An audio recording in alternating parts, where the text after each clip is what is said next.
The first major snowfall of 2018 brought as much as 9 inches of snow to parts of western Massachusetts, forcing some businesses to close early or not open at all. 22 News reporter Tashani Whitlow joins us live from our Hampshire County Bureau after finding some of the businesses that did stay open during the storm. Hi, Barry. There were some businesses here in Hampshire County that braved the start of the storm, and one was State Street Fruit Store. They stayed open for a while. The owner, Richard Cooper, told 22 News that they service a lot of emergency personnel, and while 22 News was there, we saw our fair share come and go. Snow-covered roads, low visibility, and employee safety forced Thornes Marketplace and that State Street Fruit Store to close early. This community grocery store sells everything from wine to cheese, cutting their hours in half. The store closed 8 hours early so employees wouldn't risk being stranded at the store.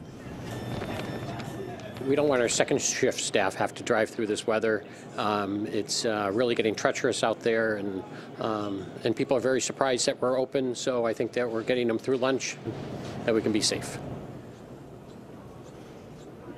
State Street Fruit Store normally serves about 550 people by lunchtime. Now, despite only being open for half the day, by lunchtime, State Street Fruit Store served about 400 people. Reporting live from our Hampshire County Bureau in Northampton, Tashani Whitlow, 22 News.